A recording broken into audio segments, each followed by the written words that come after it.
بسم الله الرحمن الرحيم الحمد لله رب العالمين وصلى الله وسلم على نبينا محمد وعلى آله وصحبه أجمعين.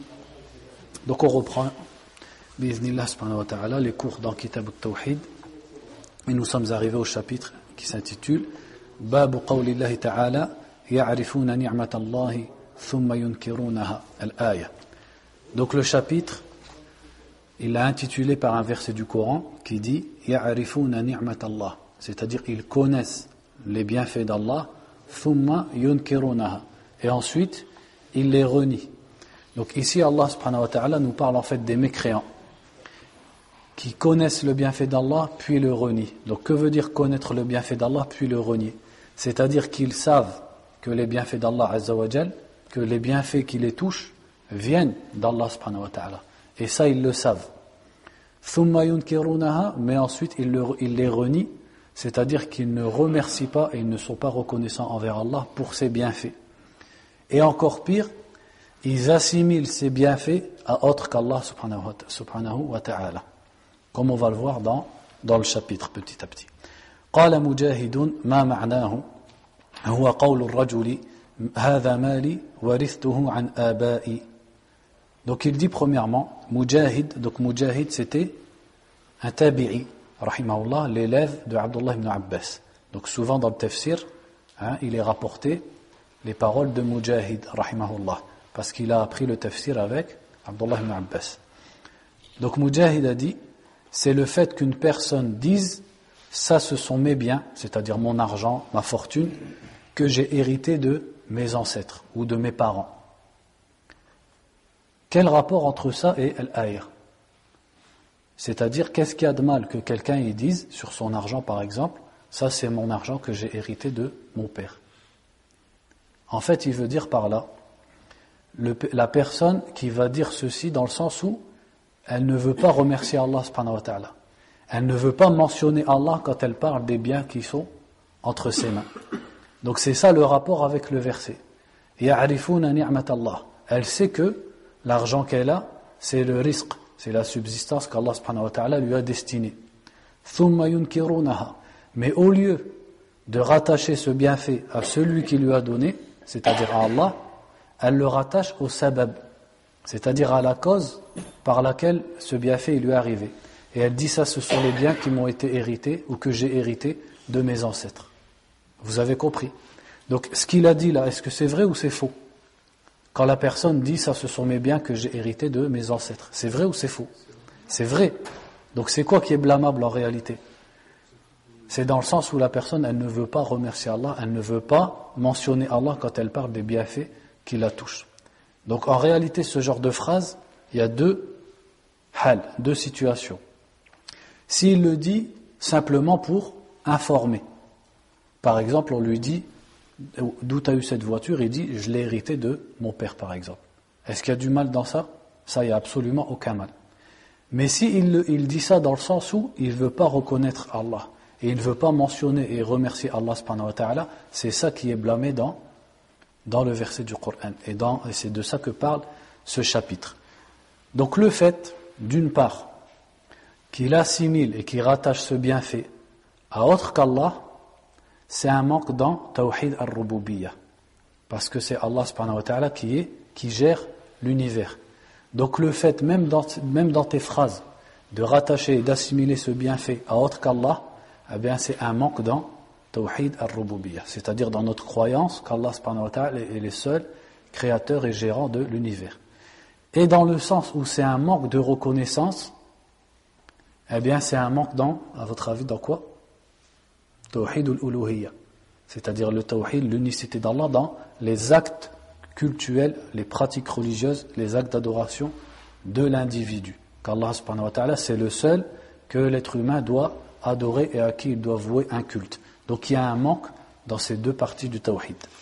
وقال عون بن عبد الله يقولون لولا فلان لم يكن كذا. Ensuite il rapporte une parole de Aoun ibn Abdillah qui était également un tabi'i, et il a entendu le hadith de Aïcha et d'Ibn Abbas, et il est mort en l'an 120, rahimahullah ta'ala. Il dit, pour expliquer le verset, ils disent, si ce n'était un tel, il ne serait pas arrivé telle chose. Donc par exemple, il arrive quelque chose dans la vie de quelqu'un qui dépendait d'une personne. Ou alors il allait avoir un accident, quelqu'un est arrivé, il l'a sauvé, il a empêché qu'il fasse l'accident, etc., etc. Et il dit, si ce n'était pas un tel, il serait arrivé telle chose ou il ne serait pas arrivé telle chose. Donc au lieu de tout remettre à qui? À Allah subhanahu wa ta'ala, il remet tout sur la personne. Alors que généralement l'être humain il sait que c'est Allah qui l'a sauvé, que c'est par Allah subhanahu wa ta'ala qu'il s'est passé telle chose ou qu'il ne s'est pas passé telle chose. Mais parce qu'il ne veut pas mentionner Allah, parce qu'il ne veut pas reconnaître Allah ou être reconnaissant envers lui, il dit si ce n'était pas un tel, il serait passé telle chose. Donc il met tout sur as-sabab, c'est-à-dire la cause, et il oublie al-musabbib, celui qui a réellement destiné et causé l'événement. وقال ابن قتيبة يقولون هذا بشفاعة آلهتنا. Donc ça c'est encore pire. Ibn Qutayba, rahimahullah, dit, ils disent, c'est-à-dire les mécréants disaient, cette chose-là est arrivée par l'intercession de nos divinités.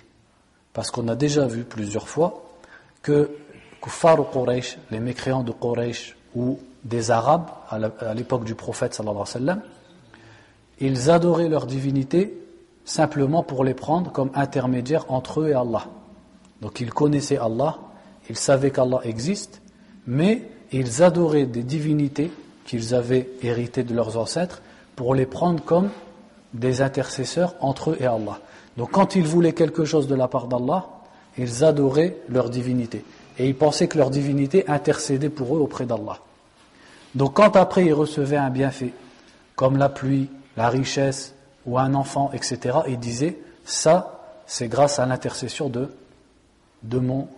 ma divinité que j'adore. Donc de sa statue, de son arbre, de sa pierre, de son rocher, des fois c'était des temples, etc., etc. Donc encore une fois, au lieu d'assimiler le bienfait à Allah, il l'assimile au sabab. Mais là il y a quelque chose en plus, c'est quoi? Le shirk. Parce que c'est un faux sabab. On sait que l'aliha ne détiennent aucune shafa'a. Leur aliha, leur divinité, ne détiennent aucune shafa'a. Qul lillahi shafa'atu jami'an. Dit à Allah et l'intercession tout entière. Donc non seulement ils assimilent leurs bienfaits à autre qu'Allah, à la cause, mais en plus cette cause elle est fausse. Et en plus pour cette cause, ils ont pratiqué le shirk et ils les ont adorés en dehors d'Allah, ils les ont invoqués ou ils ont sacrifié pour eux en dehors d'Allah subhanahu wa ta'ala. وقال أبو العباس بعد حديث زيد بن خالد الذي فيه أن الله قال أصبح من عبادي مؤمن بي وكافر الحديث وقد تقدم وهذا كثير في الكتاب والسنة يذم سبحانه من يضيف إنعامه إلى غيره ويشرك به. Il dit maintenant une parole de Abu al-Abbas. C'est qui Abu al-Abbas ici? Quand le cheikh, l'écrivain de Kitab Tawhid dit Abu al-Abbas, il veut parler de qui? Il veut parler de Ahmed ibn Abd al-Halim ibn Taymiyyah. Souvent, comment les savants ils appellent Ibn Taymiyyah? Shaykh al-Islam. Donc, et d'habitude, dans ses autres livres, il dit Shaykh al-Islam. Pourquoi ici il dit Abu al-Abbas? Abu al-Abbas, c'était la kunya de Ibn Taymiyyah. Mais Ibn Taymiyyah, il ne s'est pas marié, il n'a pas eu d'enfant. C'était simplement son surnom, Abu al-Abbas. Donc pourquoi il dit Abu al-Abbas? Pourquoi il ne dit pas comme on dit d'habitude, Shaykh al-Islam? Certains savants ont dit c'est parce que ça c'est Kitab al-Tawhid. Donc pour écarter toute exagération envers quelqu'un, il ne dit pas Shaykh al-Islam. Il dit Abu al-Abbas. C'est-à-dire il l'appelle simplement par son surnom pour ne pas exagérer. Alors que son livre c'est Kitab al-Tawhid. On a parlé du fait de ne pas exagérer sur les prophètes, sur les pieux, etc. en les mettant au-dessus de leur place d'être humain, en les adorant, etc. Donc pour écarter tout soupçon de roulou de son livre, il dit Abu al-Abbas a dit, rahimahullah.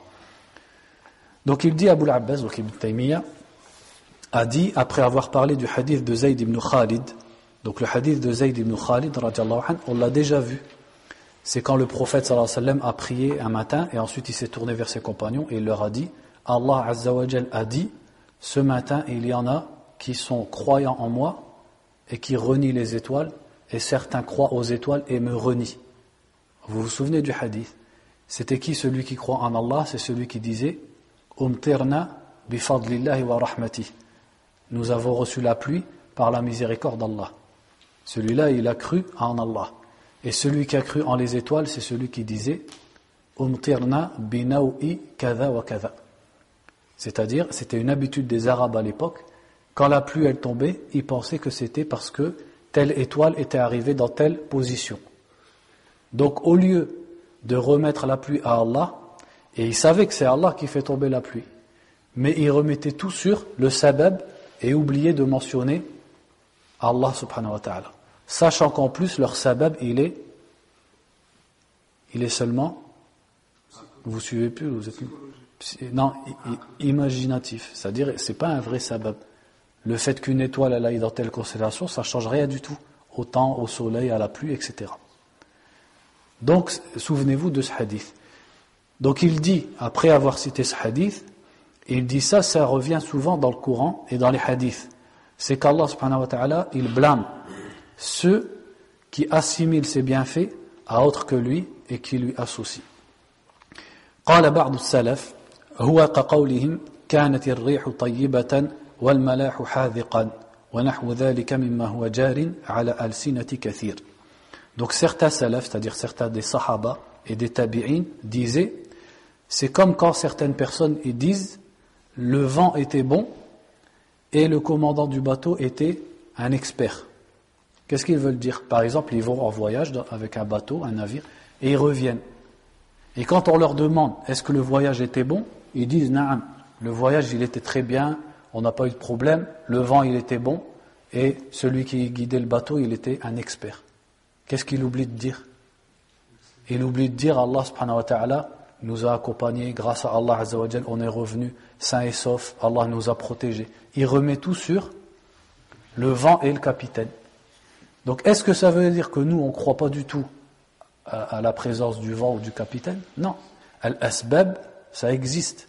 Et elles ont un rôle. Mais le problème il est quand tu parles que des asbab et tu oublies Allah subhanahu wa ta'ala.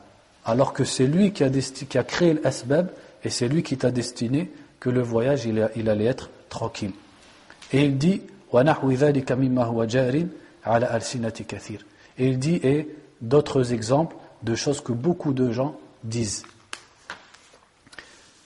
On lit le chapitre suivant qui ressemble également باب قول الله تعالى فلا تجعلوا لله أندادا وأنتم تعلمون. Donc le chapitre du verset qui dit ne donnez pas à Allah des égaux alors que vous savez. Donc bien sûr le verset qui est dans Surat Al-Baqarah où Allah subhanahu wa ta'ala a commencé le verset en disant Ya ayyuhan nas wa'budu rabbakum. Ô vous les gens, donc Allah s'est adressé aux gens en général pour qu'ils adorent Allah subhanahu wa ta'ala. Et à la fin, il leur dit Fala taj'alu lillahi andadan. Ne donnez pas à Allah des égaux alors que vous savez. Donc la première chose qui nous vient à l'esprit quand on lit le verset, c'est qu'Allah subhanahu wa ta'ala interdit aux êtres humains d'adorer un autre que lui, de lui donner des égaux devant lesquels ils se prosternent, ils s'inclinent, ils leur font des invocations, des sacrifices, etc. Ça c'est vrai. Mais le fait de donner des andad à Allah, ça peut aller plus loin que ça. Ça peut être des choses qui sont plus subtiles et qui relèvent de ce qu'on appelle al-shirk al-asghar, c'est-à-dire le shirk mineur. Comme on va le voir par la suite dans le chapitre. Donc il dit قال ابن عباس في الآية رضي الله عنهما الأنداد هو الشرك أخفى من دبيب النمل على صفات سوداء في ظلمة الليل. Il dit Abdullah ibn Abbas radiallahu anhuma dit à propos du verset, c'est-à-dire pour expliquer le verset, il dit Al-Andad, c'est quoi l'Andad en français? Les égaux, c'est-à-dire quelque chose qu'on met à l'égal d'Allah parce qu'on va l'adorer avec Allah. Mais regardez Abdullah ibn Abbas, il a voulu attirer leur attention sur une autre sorte de shirk que quelqu'un il va pas forcément comprendre du verset. Donc il leur a dit Al-Andad, c'est le shirk qui est plus subtil que les pas d'une fourmi sur un rocher lisse dans une nuit noire. Qu'est-ce qui peut être plus subtil que ça? Ça se voit pas, ça s'entend pas, c'est quelque chose de subtil. Parce que la fourmi, c'est tout petit, c'est noir, ça fait pas de bruit. En plus, elle marche sur un rocher lisse et en plus en pleine nuit. Donc quelque chose que ni on entend ni on peut voir. Donc il dit Al-Andad, c'est le shirk qui est plus subtil, plus caché que la fourmi qui marche sur un rocher. Est-ce que ça veut dire, ça c'est important de le comprendre ici, est-ce que ça veut dire que le verset il parle que de ce qu'il va dire Ibn Abbas, que du shirk subtil? Non, le verset il parle de toutes les sortes de shirk. Mais comme on l'a déjà vu, as-sahaba et les tabi'in, parfois quand ils font le tafsir d'un verset, ils donnent simplement des exemples. Ils ne veulent pas tout dire. Ils expliquent le verset en donnant des exemples du verset. Ça ne veut pas dire que ce qu'ils disent c'est tout. Par exemple, dans le verset qui dit wa'tasimu bihablillahi jami'an wa la tafarraqu. On va trouver certains mufassirin, ils disent hablullah, la corde d'Allah c'est l'islam. L'autre il dit la corde d'Allah c'est le Coran. L'autre il dit la corde d'Allah c'est la sunna. Qui c'est qui a raison dans les trois? En fait les trois ils ont raison. Celui qui s'attache à l'islam, forcément il s'attache au Coran et forcément il s'attache à la sunna. Donc des fois il donne des exemples. Ça ne veut pas dire que c'est que l'islam ou que le sunna sans le Coran par exemple. Donc là c'est la même chose. Ibn Abbas il a voulu donner un exemple et l'exemple qu'il a voulu donner c'est celui qui ne vient pas directement à l'esprit quand on entend le verset. Donc il dit à propos de ce shirk wa huwa an taqula wallahi wa hayatika ya fulana wa hayati. Et Ibn Abbas dit ce shirk qui est subtil c'est quand tu dis par Allah et par ta vie ô une telle. C'est-à-dire l'homme il parle à sa femme et il dit par Allah et par ta vie. Je jure par Allah et je jure par ta vie. Et il dit wa hayati et je jure par ma vie. Donc il est où le shirk là-dedans? C'est le fait qu'il jure par Allah et il jure par autre qu'Allah. Et comme on va le voir, ça fait partie du shirk. Parce que le fait de jurer par Allah, c'est une sorte de glorification et d'exaltation d'Allah subhanahu wa ta'ala. Donc tu ne dois pas jurer par autre chose. Parce que c'est vénérer et exalter cette chose comme tu le fais d'habitude pour Allah azza wa jal.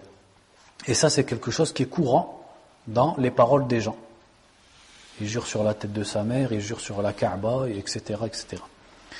وتقول, il dit ensuite وتقول لولا كليبة هذا لأتانا اللصوص ولولا البط في الدار لأتانا اللصوص pardon. Il dit et c'est que tu dises si ce n'était le petit chien les voleurs seraient rentrés et si ce n'était le canard qu'il y a dans la maison les voleurs seraient rentrés. Qu'est-ce qu'il veut dire par là Ibn Abbas? C'est que par exemple une personne elle veut cambrioler, elle veut rentrer dans une maison. Mais il y a un chien dans la maison, ou il y a un canard dans la maison. Et le canard ou le chien, quand il voit quelqu'un rentrer, qu'est-ce qu'il fait? Le chien, il aboie, et le canard, je ne sais pas comment on dit pour le canard, il fait son bruit. Mohim. Donc, les gens, ils vont se réveiller, et le voleur, il va partir. Et la personne, qu'est-ce qu'elle dit? Si ce n'était pas le chien, le voleur, il serait rentré. Donc, avant de dire Alhamdulillah, Allah il nous a préservés, Allah il a éloigné le mal, il remet tout de suite sur as-sabab. Eh bien ça c'est une sorte de shirk. C'est-à-dire que la première chose c'est de dire Alhamdulillah, Allah Azza wa Jal nous a protégés. Maintenant comme on l'a dit, s'il le fait simplement pour informer, par exemple quelqu'un il lui dit c'est quoi qui s'est passé hier dans ta maison? Et il lui dit si c'était pas le chien les voleurs ils allaient rentrer. Là il n'y a pas de mal, parce qu'il fait simplement que expliquer. Mais s'il le fait dans le sens où il oublie Allah et il ne veut pas remercier Allah et il croit que tout vient du sabab et il oublie que c'est Allah qui a créé le chien, c'est Allah qui a destiné que le chien allait être là à ce moment-là et tout ça c'est Allah qui l'a fait pour que le voleur ne rentre pas, là c'est blâmable et là c'est une sorte de shirk qui est subtil. Et pareil avec l'exemple avec le canard, il dit ensuite وَقَوْلُ الرَّجُلِ لِصَاحِبِهِ مَا شَاءَ اللَّهُ وَشِئْتَ. Et le fait qu'un homme dise à quelqu'un c'est ce qu'Allah veut et ce que tu veux, ou comme Allah veut et comme tu veux. Et ça on va le voir, on va en reparler après. وَقَوْلِ الرَّجُلِ لَوْلَ اللَّهِ وَفُولَانِ. Et le fait que quelqu'un dise si ce n'était Allah et un tel. Par exemple, quelqu'un il dit, si ce n'était Allah et un tel, il me serait arrivé telle et telle chose. Ibn Abbas dit, la taj'al fiha fulanan, hadha kulluhu bihi shirkun. Il dit, ne mets pas un tel dans ta phrase. Si ce n'était Allah tout seul, il me serait arrivé telle ou telle chose. Ou alors, si tu veux parler d'un tel, comment tu dis? Parce que tu veux expliquer à la personne que c'est parce qu'un tel est arrivé qu'il s'est passé tel événement. Tu dis, laulallahi thumma fulan. Tu dis pas wa fulan. C'est quoi la différence? Si tu dis laulallahi wa fulan, tu dis si ce n'était Allah et un tel. Donc tu les as mis à l'égal. Tu as mis un tel à l'égal d'Allah. Comme s'il a le même rôle dans cet événement qu'Allah subhanahu wa ta'ala. Si on te demande, est-ce que tu penses qu'il a le même rôle, qu'est-ce que tu vas dire? Bien sûr, tout musulman, il va dire, non, bien sûr, c'est Allah subhanahu wa ta'ala. Mais c'est dans les paroles. Cette parole-là, comme tu l'as dit, cette expression, dedans, il y a du shirk. Même si tu ne le crois pas, mais dans cette façon de s'exprimer et de mettre à l'égal un être humain avec Allah, dans le déroulement des événements, c'est ça le shirk qu'il y a dedans. Donc tu dis, laulallahi thumma fulan. Si ce n'était Allah et ensuite un tel. Comme ça, tu montres qu'un tel, il vient en second plan, après la force d'Allah subhanahu wa ta'ala. Et il dit, rawahu ibn Abi Hatim. Donc c'est Ibn Abi Hatim al-Razi qui l'a rapporté dans son tafsir. وعن عمر بن الخطاب رضي الله عنه أن رسول الله صلى الله عليه وسلم قال من حلف بغير الله فقد كفر أو أشرك رواه الترمذي وحسنه وصححه الحاكم. Ensuite il rapporte le hadith de Omar ibn al-Khattab dans lequel le prophète sallallahu alayhi wa sallam a dit, celui qui jure par autre qu'Allah faqad kafar aw ashrak, aura mécru ou aura associé à Allah. Qu'est-ce que ça montre? C'est que parmi les formes de shirk, et ça rentre dans le shirk mineur qui ne fait pas sortir de l'islam, c'est le fait de jurer par autre qu'Allah. Et ça, malheureusement, beaucoup des musulmans ils le font. Ils jurent sur leur mère, ils jurent sur leurs enfants, ils jurent sur la Kaaba, ils jurent sur la Mecque, ils jurent sur leur vie. Dans les pays arabes, c'est connu par exemple de jurer vers l'Est, de jurer sur sa vie, ou de jurer par al-amana, etc., etc. Tout ça, ça rentre dans le shirk, et ça contredit le tawhid. Donc le musulman, il doit s'habituer à s'écarter de ce genre de paroles. Et il y a beaucoup de hadiths, c'est pas le seul, il y a beaucoup de hadiths où le prophète sallallahu alayhi wa sallam l'a interdit. Sur le Coran, tu peux jurer. Parce que le Coran, c'est la parole d'Allah. C'est pas quelque chose qu'Allah il a créé. C'est quelque chose qu'Allah il a dit. Donc là, tu peux jurer par le Coran. Tu peux jurer sur le Coran parce que le Coran, c'est pas une créature. Le Coran, c'est ce qu'Allah a dit, subhanahu wa ta'ala. Donc tu peux jurer par le Coran.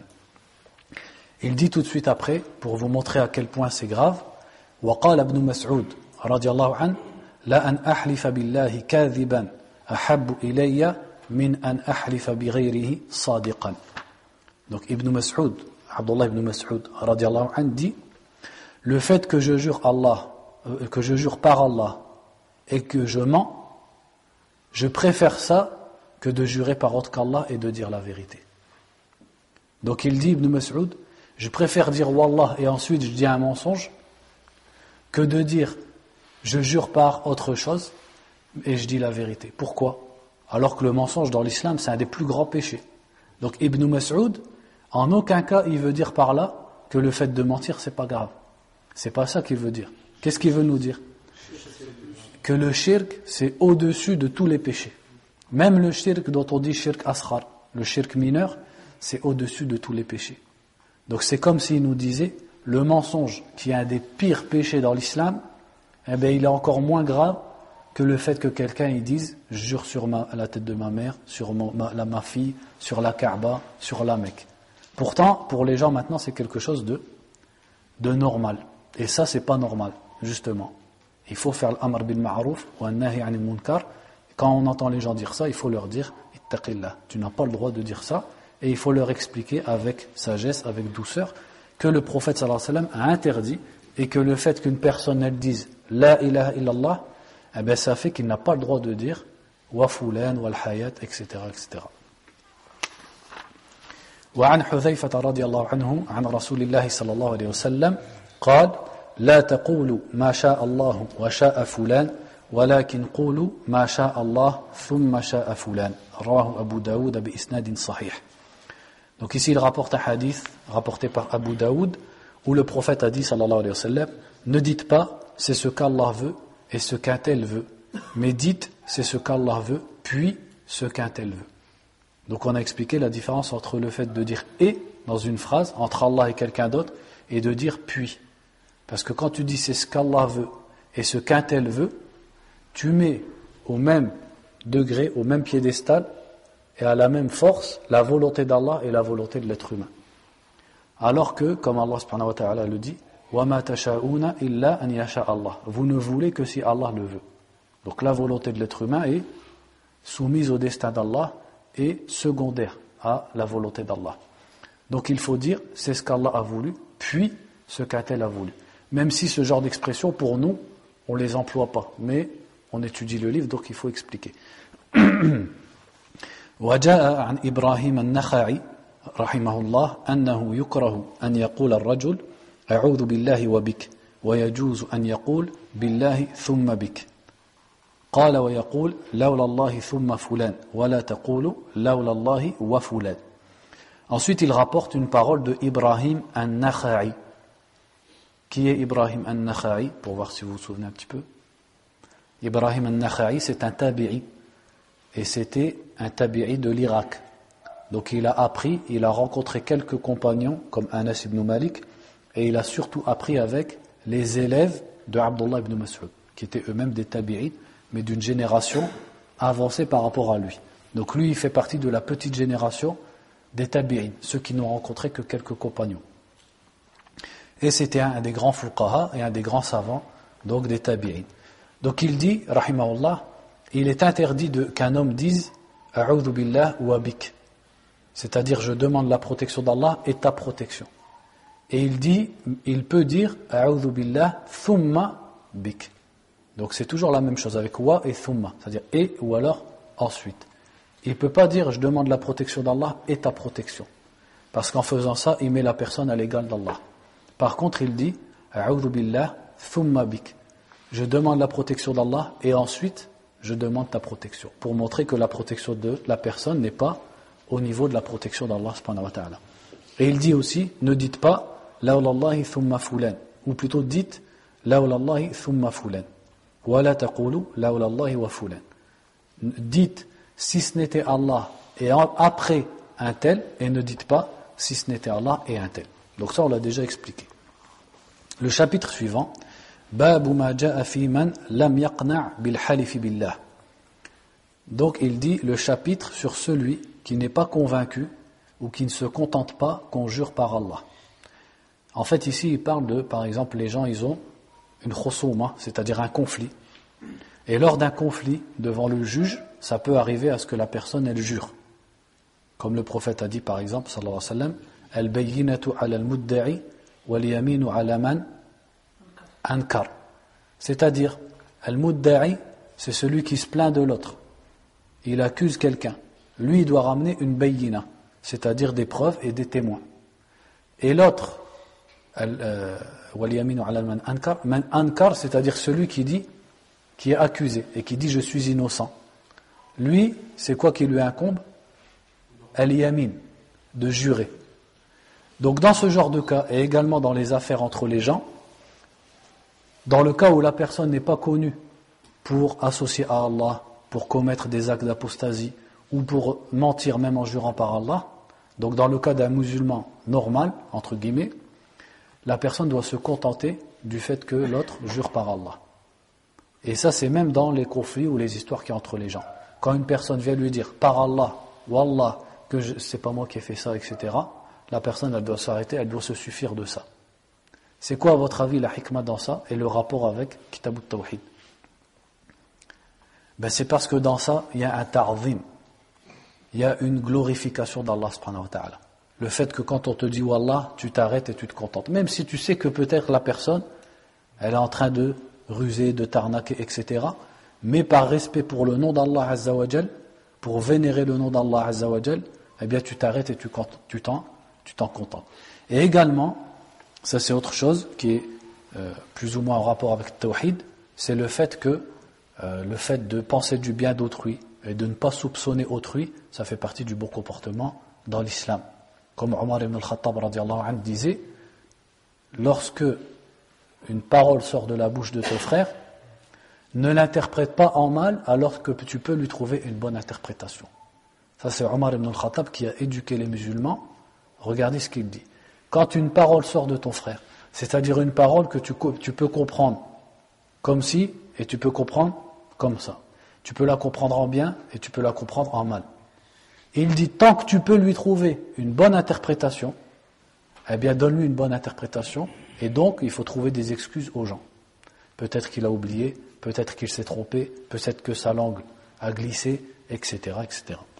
Donc il dit, عن ابن عمر رضي الله عنه أن رسول الله صلى الله عليه وسلم قال لا تحلفوا بآبائكم من حلف بالله فليصدق ومن حلف له بالله فليرضى ومن لم يرضى فليس من الله رواه ابن ماجه بإسناد حسن. Donc dans le hadith, le prophète sallallahu alayhi wa sallam a dit لا تحلفوا بآبائكم, ne jurez pas par vos ancêtres, car c'était l'habitude des Arabes avant l'islam de jurer par les ancêtres, justement parce qu'ils vénéraient et glorifiaient leurs ancêtres. Man halafa billah falyasduq, celui qui jure par Allah, qu'il dise la vérité, justement parce que sinon il est exposé au châtiment d'Allah subhanahu wa ta'ala pour cette audace d'oser jurer par Allah puis de mentir. Et il dit وَمَنْ حُلِفَ لَهُ بِاللَّهِ فَلْيَرْضَى, et celui à qui on jure par Allah, qu'il se contente, qu'il soit satisfait de ça. وَمَنْ لَمْ يَرْضَى فَلَيْسَ مِنَ اللَّهِ, et celui qui ne s'en contente pas n'a rien à voir avec Allah, c'est-à-dire qu'il aura commis un crime parce qu'il aura manqué de respect au nom d'Allah subhanahu wa ta'ala. Ça bien sûr c'est dans les cas et les situations qui sont normales, pas dans le cas d'une personne dont on sait qu'il est toujours en train de ruser, d'arnaquer les gens ou qu'il ment en jurant par Allah. Ça c'est autre chose, c'est lui et c'est ses actes qui ont fait qu'on pense du mal de lui, et là on en a le droit. Babu qawli ma sha'a Allahu wa shi'ta. Ensuite il a réservé un chapitre sur le fait de dire ma sha'a Allahu wa shi'ta, même si maintenant on en a déjà parlé, le fait qu'une personne dise c'est ce que Allah veut et ce qu'un tel veut. Donc il dit an qatilata anna yahudiyan ata an-nabiy sallallahu alayhi wa sallam faqala innakum tushrikun taqulun ma sha'a Allahu wa shi'ta wa taqulun wal ka'bah فأمرهم النبي صلى الله عليه وسلم إذا أرادوا أن يحلفوا أن يقولوا ورب الكعبة وأن يقولوا ما شاء الله ثم شئت رواه النسائي وصححه. Donc ici, An-Nasa'i rahimahullah rapporte qu'un juif est venu voir le prophète sallallahu alayhi wa sallam et il lui a dit vous faites du shirk, vous associez à Allah, c'est-à-dire toi et les musulmans. Et il lui a dit vous dites ma sha Allah wa shi't, c'est ce qu'Allah veut et ce que tu veux. Et vous dites wal Kaaba, c'est-à-dire je jure par la Kaaba. Donc après le prophète sallallahu alayhi wa sallam l'a interdit aux musulmans et il leur a dit si vous voulez jurer, dites wa rabbil Kaaba, c'est-à-dire par le Dieu de la Kaaba. Et là on jure par Allah quand on dit ça. Et dites ma sha Allah thumma shi'ta, c'est ce qu'Allah a voulu puis ce que tu as voulu, comme on l'a déjà vu. Ensuite il y a un hadith qui est plus long après. Il dit وله أيضا عن ابن عباس رضي الله عنهما أن رجلا قال للنبي صلى الله عليه وسلم ما شاء الله وشئت قال أجعلتني لله ندا بل ما شاء الله وحده ولابن ماجه عن الطفيل أخي عائشة لأمها قال. On va le lire après inchallah. Donc ensuite il a cité un petit hadith d'Ibn Abbas qui raconte qu'un homme est venu voir le prophète sallallahu alayhi wa sallam et il lui a dit Ma sha Allah wa shi'ta, c'est ce qu'Allah a voulu et ce que tu as voulu. Donc il a mis à l'égal d'Allah le prophète sallallahu alayhi wa sallam simplement dans sa phrase. Et regardez, le prophète sallallahu alayhi wa sallam l'a tout de suite blâmé. Donc ça montre que le prophète sallallahu alayhi wa sallam, dans les sujets de la aqida et du tawhid, il ne se tait pas. Il ne fait pas de concessions envers les gens. Tout de suite il réprimande, tout de suite il corrige. Parce que ça touche au sujet, le pire sujet qu'il y a dans la religion. Et ça peut entraîner la personne dans les pires des châtiments et des destinations, entre guillemets. Donc il lui a dit ma sha'Allah wa shi't, et le prophète sallallahu alayhi wa sallam lui a dit aja'altani lillahi niddan, m'as-tu mis à l'égal d'Allah? Dit c'est ce qu'Allah seul a voulu. Bal ma sha'Allah wahda. Et ça, pour la parenthèse, ça nous montre que le prophète sallallahu alayhi wa sallam était véridique. Parce que si c'était un faux prophète, il aurait profité de ça. Il n'aurait pas corrigé. Il aurait dit oui c'est ça, c'est ce qu'Allah veut et ce que je veux. Il aurait acquiescé. Au contraire, il aurait encouragé les gens à dire ce genre de choses. Ça, c'est l'habitude de tous les faux prophètes, tous les gourous, etc. C'est qu'ils ont l'habitude de se faire glorifier. Alors que le prophète, sallallahu alayhi wa sallam, au contraire, il se mettait en colère quand on le mettait à l'égal d'Allah, juste dans les paroles. C'est même pas dans le cœur, c'est juste dans les paroles. C'est lui également, sallallahu alayhi wa sallam, dont Anas ibn Malik a dit, les sahaba, l'homme qu'il préférait voir, c'était le prophète sallallahu alayhi wa sallam. Mais quand il arrivait, il ne se levait pas, parce qu'il savait qu'il détestait cela. Alors que c'était leur habitude, l'habitude non seulement des Arabes, mais également des autres peuples, que quand leur roi il arrivait, ou leur chef, ils se levaient, par respect, et pour glorifier leur chef. Mais quand c'était le prophète Mohammed sallallahu alayhi wa sallam, personne ne se levait parce que c'est lui qu'ils n'aimaient pas, il leur avait interdit, sallallahu alayhi wa sallam. Il dit ensuite ولابن ماجه عن الطفيل أخي عائشة لأمها قال رأيت كأني أتيت على نفر من اليهود فقلت إنكم لأنتم القوم لولا أنكم تقولون عزير ابن الله. Là c'est un hadith rapporté par un homme qui s'appelait At-Tufayl et c'était le frère de Aïcha du côté de la mère de Aïcha, donc le demi-frère de Aïcha et donc aussi le beau-frère du prophète sallallahu alayhi wa sallam. Donc il dit Ra'aytu ka'anni. Donc de quoi il parle ici? Quand il dit Ra'aytu, il parle d'un rêve qu'il a fait. Donc il dit je me suis vu en rêve et dans mon rêve, je suis venu voir des gens parmi les juifs. Et je leur ai dit Innakum la antumul qawm. Qu'est-ce que ça veut dire si on traduit en français? Si on traduit les mots eux-mêmes, ça veut rien dire. Ça veut dire c'est vous le meilleur peuple, c'est vous les meilleurs gens. Si seulement vous ne disiez pas que Uzayr c'est le fils d'Allah. Qalu, et ils lui ont répondu les juifs dans son rêve wa innakum la antumul qawm lawla annakum taqulun ma sha'a Allah wa sha'a Muhammad. Et les juifs ils lui ont répondu vous aussi vous êtes le meilleur des peuples si seulement vous ne disiez pas c'est ce qu'Allah veut et ce que Muhammad veut. ثم مررت بنفر من النصارى فقلت إنكم لأنتم القوم لولا أنكم تقولون المسيح ابن الله. Il dit ensuite, toujours dans son rêve, je suis passé à côté d'un groupe de chrétiens et je leur ai dit quel bon peuple vous êtes si seulement vous ne disiez pas que Isa c'est le fils d'Allah. قالوا وإنكم لأنتم القوم لولا أنكم تقولون ما شاء الله وشاء محمد. Et ils lui ont dit et vous aussi quel bon peuple vous êtes si seulement vous ne disiez pas c'est ce qu'Allah veut et ce que veut Muhammad. فلما أصبحت أخبرت بها من أخبرت. Il dit et quand je me suis réveillé le matin j'en ai informé quelques personnes. ثم أتيت النبي صلى الله عليه وسلم فأخبرته. Puis je suis allé voir le prophète صلى الله عليه وسلم et je lui ai dit فقال هل أخبرت بها أحدا قلت نعم قال فحمد الله وأثنى عليه. Donc il dit le prophète sallallahu alayhi wa sallam lui a répondu est-ce que tu l'as dit à quelqu'un? Il a dit oui. Alors le prophète sallallahu alayhi wa sallam s'est levé devant les gens, il a loué Allah, il a fait les éloges d'Allah. ثم قال et il a dit أما بعد فإن طفيلا رأى رؤيا أخبر بها من أخبر منكم وإنكم قلتم كلمة كان يمنعني كذا وكذا أن أنهاكم عنها فلا تقولوا ما شاء الله وشاء محمد ولكن قولوا ما شاء الله وحده. Donc après avoir glorifié Allah subhanahu wa ta'ala, il leur a dit Amma ba'd. Donc Amma ba'd c'est une parole que celui qui parle dit après son introduction pour passer au vif du sujet. C'est comme si en français on dit par exemple cela dit. Et il dit Tufayl, donc l'homme dont on parle ici, a vu un rêve et il en a informé certains d'entre vous. Et vous disiez une parole que telle et telle chose, donc il n'a pas dit. Il a dit que telle et telle chose, donc le rapporteur du hadith n'a pas précisé ou soit il a oublié ce qu'a dit le prophète sallallahu alayhi wa sallam. Que telle et telle chose m'empêchait de vous interdire. C'est que vous dites Ma sha'Allah wa sha'a Muhammad, dites plutôt Ma sha'Allah wahda, ce qu'Allah seul veut. On passe au chapitre suivant, donc on ne réexplique pas parce qu'on a déjà expliqué sur Masha'Allah wa Shit. Babu man sabba ad-dahra faqad aada Allah.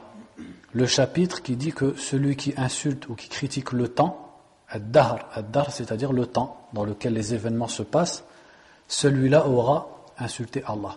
C'est-à-dire il s'en est pris à Allah. Wa qawlillahi ta'ala wa qalu ma hiya illa hayatuna ad-dunya namutu wa nahya wa ma yuhlikuna illa ad-dahr. Donc il cite premièrement le verset qui dit et ils disent, c'est-à-dire les mécréants, voici notre vie d'ici-bas, c'est-à-dire ce n'est que notre vie d'ici-bas, il n'y a pas d'autre vie. Nous vivons et nous mourrons, wa ma yuhlikuna illa ad-dahr, et rien d'autre que le temps ne nous fait mourir. Donc c'est quoi le rapport entre ce verset et le chapitre?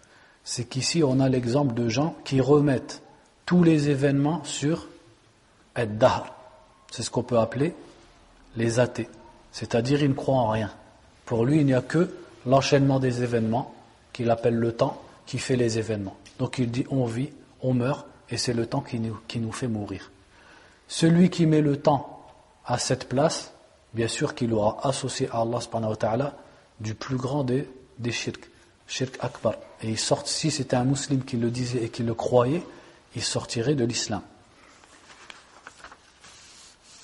Mais on peut aussi parler de celui qui ne va pas mettre ad-dahr, le temps, à l'égal d'Allah, mais qui va insulter le temps, tout en croyant en Allah subhanahu wa ta'ala. Donc celui-là également, il aura commis du shirk mineur dans ses paroles. Donc il dit wa fi sahih عن أبي هريرة رضي الله عنه قال رسول الله صلى الله عليه وسلم قال الله تعالى يؤذيني ابن آدم يسب الدهر وأنا الدهر أقلب الليل والنهار وفي رواية لا تسبوا الدهر فإن الله هو الدهر. Donc dans le Sahih, c'est-à-dire Sahih Bukhari, Sahih Muslim, Abu Huraira radiallahu anhu rapporte que le prophète sallallahu alayhi wa sallam a dit Allah Ta'ala dit. Donc c'est un hadith Qudsi. Donc le prophète sallallahu alayhi wa sallam dit Allah dit Yu'dhini ibn Adam, le fils d'Adam me nuit. C'est-à-dire l'être humain insulte Allah et se rebelle contre Allah. Yasubbu ad-dahr.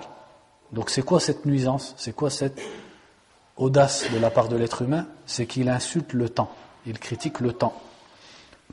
Et Allah dit wa ana ad-dahr, et c'est moi le temps. Que veut dire c'est moi le temps? Le hadith lui-même l'explique. Uqallibu al-layla wan-nahar. C'est moi qui retourne la nuit et le jour. C'est-à-dire c'est Allah subhanahu wa ta'ala qui crée les événements et qui gère ce monde et qui fait que les événements se déroulent. Donc le temps, c'est une chose. Mais Allah dit, c'est moi le temps. Qu'est-ce que veut dire c'est moi le temps? C'est moi qui gère l'univers et qui fait se dérouler les événements. Donc celui qui insulte le temps, c'est-à-dire il insulte les événements qui se passent dans sa vie, il dit par exemple, cette année elle était horrible, et il se plaint de certains malheurs, de certains événements, il le remet en question, etc.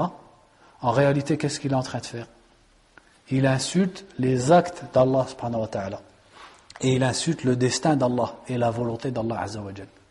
Donc il doit d'abord se remémorer que si tout ça s'est passé, c'est Allah qui l'a destiné et c'est Allah qui l'a voulu. Donc il doit se retenir de dire ce genre de paroles. Et c'est quoi plutôt la situation et la réaction du musulman face à des événements qui ne lui plaisent pas? C'est de dire Alhamdulillah ala kulli hal. La louange est à Allah en toutes circonstances. Qadarullah, quand il rate quelque chose qu'il espérait, Qadarullah wa ma sha'a fa'al. C'est le destin d'Allah et il a fait ce qu'il a voulu. Quand il lui arrive une musiba, un malheur, inna lillah wa inna ilayhi raji'un. Donc en aucun cas, il insulte le temps et il remet en question ou il remet en cause les événements et le destin d'Allah subhanahu wa ta'ala. On va se contenter de ça pour aujourd'hui. Baraka, comme ils disent. Subhanakallahumma wa bihamdik, ashhadu an la ilaha illa ant, wa astaghfiruka wa atubu ilayk, wa sallallahu wa sallam ala nabiyyina Muhammadin, wa ala alihi wa sahbihi ajma'in.